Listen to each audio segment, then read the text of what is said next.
On September 12, 2025, astronomers detected something that shattered every expectation they had about how the universe behaves.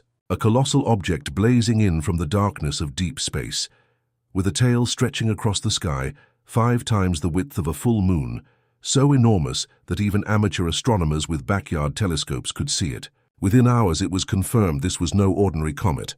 It was something far larger, far brighter and far stranger than anything we have ever recorded. Officially catalogued as C21025R2, now simply called SWAN. But the timing is what truly froze scientists in disbelief, because another object, the already infamous 3MI Atlas, was also inbound, racing toward the sun from the exact opposite direction of the sky.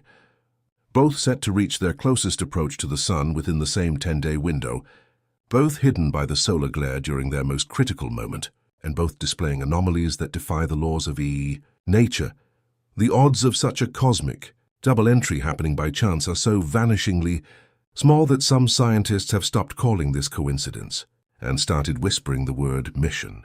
If one interstellar object was strange enough, then the arrival of a second one, 100 times larger, targeting the same solar corridor suggests we may not be witnessing accidents of astronomy at all. We may be watching an operation. As data poured in, what first stood out about SWAN wasn't just its size, but its behavior. Unlike typical comets, which scatter light in predictable patterns, SWAN's reflective properties showed metallic signatures, hints of nickel and cobalt, the same materials we humans use to forge durable alloys and protect against corrosion. Some researchers began calling it the Fortress because while most comets break apart under the stress of the sun, this one seemed shielded, armored, even maintaining a brightness curve far beyond what natural ice and dust could explain. And its tail, already record-breaking in length, did not behave like chaotic vapor, but pulsed with subtle rhythmic changes, as if controlled micro-thrusts were guiding its motion. Imagine watching a skyscraper-sized tank drift through space, cloaked in a shimmering halo that might not just be gas, but an electromagnetic shield deflecting the fury of solar winds. That is the image scientists are now grappling with. But even more unsettling than its scale is its timing. Because while SWAN looms as a fortress, its smaller counterpart, 3MI Atlas, behaves like a drone, agile, erratic, with strange bursts of acceleration and tail color shifts that no natural process can fully explain. Together, they don't look like random visitors. They look like pieces of the same puzzle, 2 parts of a system converging on the sun at the same time, hidden from us during the very days when their true purpose might be revealed. When astronomers plot the arrival vectors of SWAN and Atlas on a star map, something extraordinary emerges.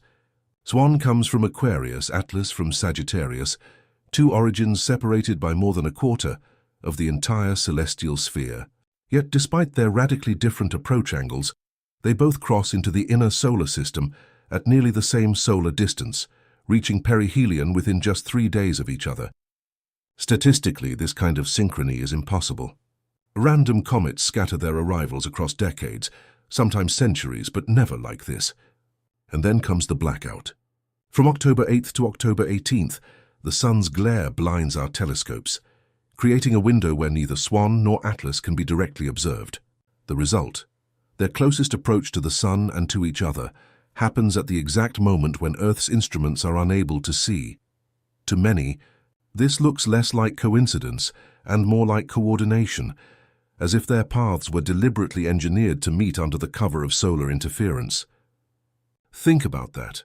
2 anomalies arriving together, timing their rendezvous to the one place and time we cannot watch. In orbital dynamics, astronomers call this a corridor, a narrow window of space and time where 2 objects align in a way that defies randomness. And this corridor, whether by chance or by design, has forced the scientific community to confront a possibility it has long avoided. What if they are not just passing through, but converging for a purpose?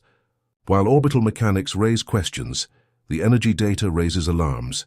Atlas has already shocked researchers with bursts of acceleration that mimic thruster-like maneuvers, each pulse requiring the output of 10 nuclear power plants to explain.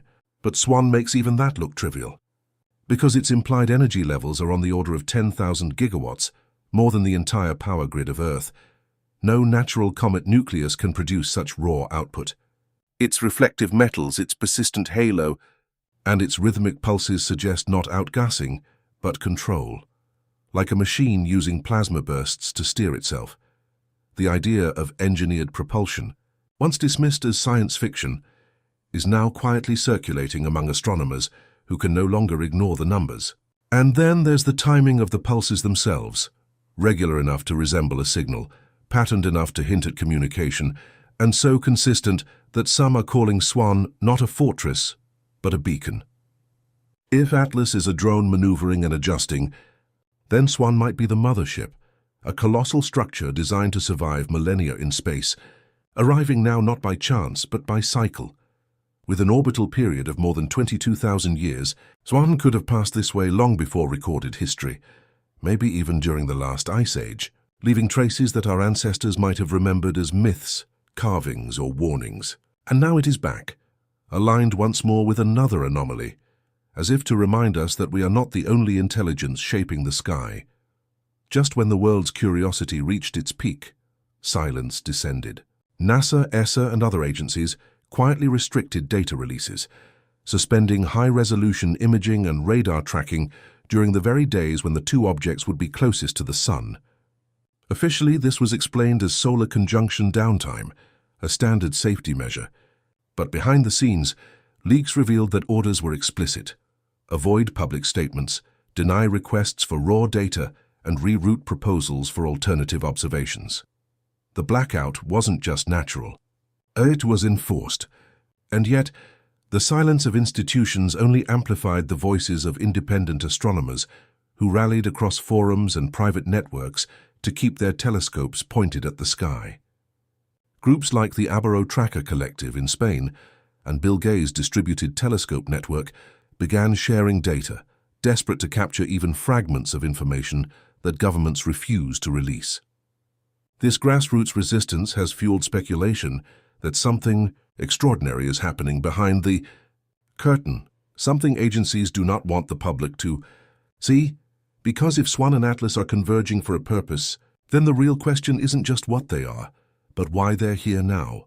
And if their meeting was engineered, then humanity has already stumbled into the middle of a mission we were never meant to witness. As telescopes tracked 3I Atlas, something unusual emerged. Its tail wasn't just glowing. It was changing in a way that seemed deliberate. Over a span of weeks, 3 sudden accelerations were recorded. Each one sharp and unexpected, spaced almost like clockwork, and each coinciding with a strange color shift in the tail. One moment the glow would tilt red. The next it would shift to neutral, then snap back again, as if an unseen mechanism was adjusting its propulsion. Natural outgassing from comets happens gradually, driven by the sun's heat. But what Atlas displayed was abrupt, rhythmic, and controlled. Energy estimates suggested the power required for each thrust was equivalent to 10 nuclear plants working at full capacity. For a chunk of ice and dust, that should have been impossible. For a machine, it would make sense. Meanwhile, Swan's massive structure mirrored this behavior at an even larger scale. Its gigantic tail wasn't chaotic, but pulsed with microbursts that nudged it subtly, like course corrections made with precision.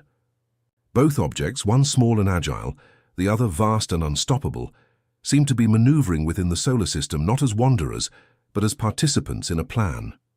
And the chilling part was this: their thrusts weren't random. They appeared synchronized. Orbital dynamics are the one thing astronomers trust to reveal truth. But here the truth is unsettling. Swan and Atlas, though arriving from completely different directions in the galaxy, lined up to occupy the same narrow corridor of space and time.